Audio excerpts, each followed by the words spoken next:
Hello guys, तो मैं ले आया हूँ बॉडी बिल्डिंग की बहुत सारी नई अपडेट्स और ये फर्स्ट अपडेट है अली बिलाल की, जिनकी लेटेस्ट फिजिक अपडेट आप देख सकते हो यहाँ पर 17 डेज आउट में ना। आप देख ही सकते हो किस लेवल की फुलनेस इनके डेड्स में और आर्म्स में पता लग रही है। मैं क्या ही बोलूँ इनकी फिजिक के बारे में, तो आई थिंक भुवन चौहान के जो भी फैंस हैं वो गलत समझ लेंगे, बट ऑनेस्टली मेरी ओपिनियन में अली बिलाल ने अपने और भुवन चौहान के बीच में एक बहुत बड़ा डिस्टेंस बना लिया है। You can see the Christmas tree, dam. I mean front इनका ऑलरेडी किलर था और अब बैक पर भी बहुत ही ज्यादा इंप्रूवमेंट्स करते जा रहे हैं अली बिलाल, क्योंकि काफी ज्यादा थिकनेस एडिड है इस बैक पर। Ali Bilal has added significant size अपने फ्रेम पर, तो मुझे नहीं लगता कि पिट्सबर्ग प्रो जो इनका नेक्स्ट शो होने वाला है उसको जीतने में इन्हें कोई भी इशू आने वाला है वहां पर। नेक्स्ट अपडेट है निक वॉकर की, and I don't think Nick Walker को हम नियर फ्यूचर में कभी भी आउट ऑफ शेप जाते हुए देखने वाले हैं। हमेशा ही ये वैस्कुलरिटी एंड ये फोकस निक का बना रहता है टू इंप्रूव। इस पोस्ट के कैप्शन में निक कह रहे हैं one more rep than last week, progress. And guys, Arnold Classic के बाद से ही निक के जितने पोस्ट हम अपर बॉडी के मसल्स को ट्रेन करते हुए देख रहे हैं, उससे ज्यादा निक हमें क्वाड्स और हैमस्ट्रिंग्स को ट्रेन करते हुए दिख रहे हैं। And I mean Nick definitely इस बार जिस तरह से अपनी क्वाड्स के पीछे पड़ गए हैं, आई बिलीव कि निक पूरी तरह से जजेस के फीडबैक पर वर्क करे हुए दिखेंगे हमें मिस्टर ओलंपिया के स्टेज पर। ये निक की लेटेस्ट अपडेट है जहां वो अपना करंट वेट 277 पाउंड्स बता रहे हैं, और साथ ही निक इज सेइंग कि वो अपनी फिजिक को टाइट रखते हुए ग्रो करना चाहते थे और वो ऐसा ही कर रहे हैं। निक बिल्कुल भी टारगेट नहीं कर रहे हैं 300 पाउंड या 310 पाउंड को चेज करना। निक इज नॉट चेजिंग नंबर्स, बल्कि जहां पर सिर्फ रिक्वायर्ड है वहां पर ही मसल ऐड करने को टारगेट कर रहे हैं। बीइंग इन शेप और अपनी अभी की प्रोग्रेस से जैसी वो अप्रोच ले रहे हैं,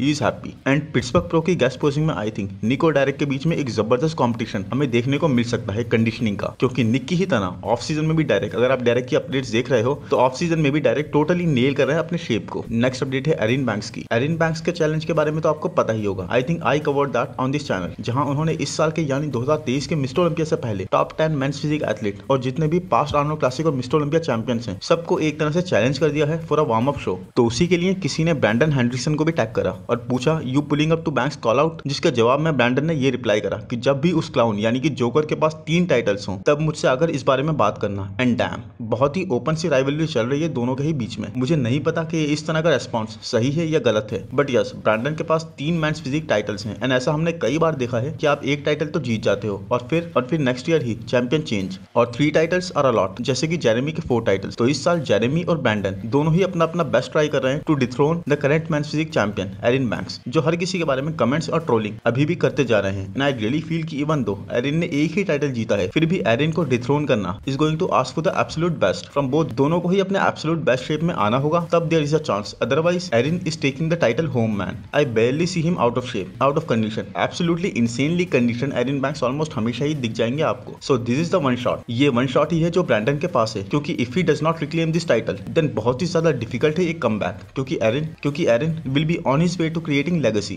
बट अगर किसी इंडियन एथलीट ने एक्चुअल में बहुत ज्यादा काबिल तारीफ इंप्रूवमेंट्स करी हैं तो वो है इमरान खान। इमरान खान को लास्ट ईयर जब मिस्टर ओलंपिया में जाने नहीं मिल पाया इवन आफ्टर क्वालिफाइंग गाइस, तब इमरान खान के साथ साथ उनके सभी फैंस बहुत डिसअपॉइंट हो गए थे। वो बहुत ही डिसहार्टनिंग मूवमेंट था सबके लिए, बट किस तरह से बाउंस बैक करना चाहिए इसका एक जबरदस्त एग्जांपल हमें इमरान खान की फिजिक में दिखा। इनकी इस बैक अपडेट के बारे में तो हम पहले ही बात कर चुके हैं। अब देखिए ये अपडेट, कितने ज्यादा बिगर ये लग रहे हैं कंपेयर टू मुंबई प्रो। एक सिग्निफिकेंट मसल मास इनके फ्रेम पर, इनके डेड्स पर, इनके आर्म्स में आपको एडिट दिखेगी। एक राउंडनेस सी आ रही है इनके मसल्स में, जो इस वक्त रिक्वायर्ड भी है अगर एक सेम लीग में कम्पीट करना है तो। अब देखना यह है कि इमरान स्टेज पर किस तरह की कंडीशनिंग के साथ दिखते हैं, क्योंकि खुद को मसल आर्मर तो इमरान खान ने अच्छा पहना ही दिया है। तो आई होप गाइस वीडियो आपको पसंद आ रहा है तो प्लीज लाइक कर दो, चैनल को सब्सक्राइब कर दो, नोटिफिकेशन बेल को दबा दो, इंस्टाग्राम पर भी फॉलो कर लो, और आप भी किसी डाइट और वर्कआउट प्लान से रिलेटेड ऑनलाइन कोचिंग के लिए मुझे कॉन्टैक्ट कर सकते हैं इंस्टाग्राम पर। तो अब चलते हैं जल्दी से नेक्स्ट अपडेट पर। क्रिजो का ये ऑफ सीजन बहुत ही अच्छा जा रहा है। क्रिजो एक प्रॉपर बल्क पर गए थे अभी, बट इवन देन गाइस क्रिजो ने अपने शेप को, अपनी कंडीशनिंग को एक डिसेंट लेवल तक बनाए रखा। क्रिजो अभी नेक्स्ट 8 वीक्स में स्टेज पर चढ़ने वाले हैं अपनी स्टोरी के अकॉर्डिंग। अब क्रिजो ने पहले तो पुएर्तो रिको अनाउंस करा था अपने नेक्स्ट शो के लिए, बट खबर यह है कि पुएर्तो रिको कैंसिल हो गया है। तो अब क्रिजो कहां कंपीट करने वाले ये देखना बाकी है। But this gigantic arms, I really hope यही सेम चीज हम क्रिजो के लैट्स और बैक के बारे में भी बोल सके, क्योंकि अनडाउटेडली क्रिजो एक बहुत ज्यादा पॉपुलर और यूनिक एलिमेंट रखने वाले बॉडी बिल्डर है। क्रिजो एक बहुत ही यूनिक सा फैक्टर लाते हैं जब भी कंपीट करते हैं, तो चाहे वो कंडीशनिंग मिस भी कर जाए या दूसरे इश्यूज भी फिक्स ना हो, तब भी बॉडी बिल्डिंग फैंस चाहते हैं क्रिजो को ज्यादा से ज्यादा कंपीट करते हुए देखना। And I think guys it is the season of guest posing.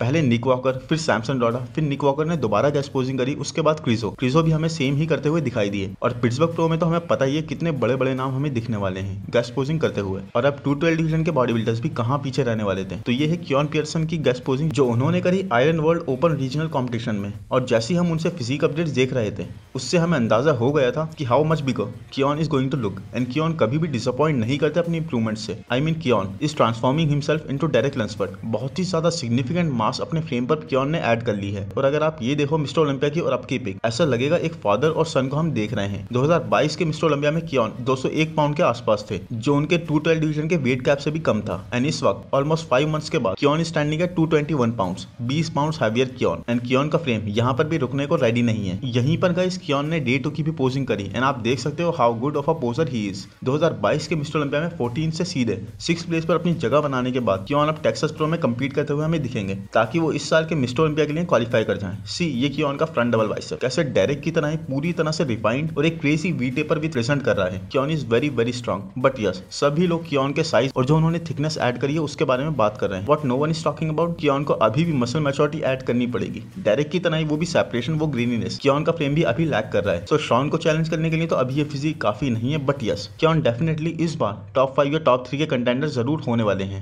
Next update है हंटर लब्राडा की, जो इस वक्त गेस्ट पोजिंग करने वाले हैं एमराल्ड कप में। एंड ये है हंटर लब्राडा की latest physique update. Last year जिस तरह से हंटर की प्लेसिंग गिरी है, उसके बाद से ही हंटर लब्राडा अपना फोकस पूरी तरह से इंप्रूवमेंट्स पर और डाइट पर कर चुके हैं। इवन इस पोस्ट के कैप्शन में भी हंटर कह रहे हैं कि वो अपनी वेस्ट लाइन को एक बार फिर से अपना वेपन बना रहे हैं। इस वक्त वो स्टैंड कर रहे हैं 280 पाउंड्स पर और उनकी ये फिजिक अपडेट उनके 3 मील्स लेने के बाद की। तो यस, डेफिनेटली हंटर की वेस्ट काफी ज्यादा टेपर्ड लग रही है और एक तरह से हंटर का शेप उनका एक्स फैक्टर रहा है। But with crazy athletes coming in, Derek Lunsford, Samson Dauda, Andrew Jacked much superior shapes के साथ और निक वॉकर अपने फ्रीक फैक्टर के साथ, हंटर बिल्कुल भी इस वक्त फैंस के रडार में नहीं है किसी भी तरह के एक टॉप प्लेसर बनने के लिए। सो अब ये नेक्स्ट 14 एंड 16 वीक्स में टेम्पा और टेक्सास प्रो में हंटर कंपीट करने वाले हैं। एंड ये इनके लिए एक बहुत बड़ी अपॉर्चुनिटी है to show some significant improvements in दोनों ही शो को, जहां पर ब्लेसिंग भी कंपीट करने वाले हैं एक डोमिनेंट फैशन में जीतकर एक स्टेटमेंट बनाने की। Finally guys, Tri City Classic और आर्नोल्ड क्लासिक में कंपीट करने के बाद ये थर्ड अटेम्प्ट था कार्लोस डी ओलिवेरा का to qualify for the Mr Olympia. And man finally Los Angeles Grand Prix में काई के प्रो ने कर दिखाया। फाइनल 2 थे कार्लोस डी ओलिवेरा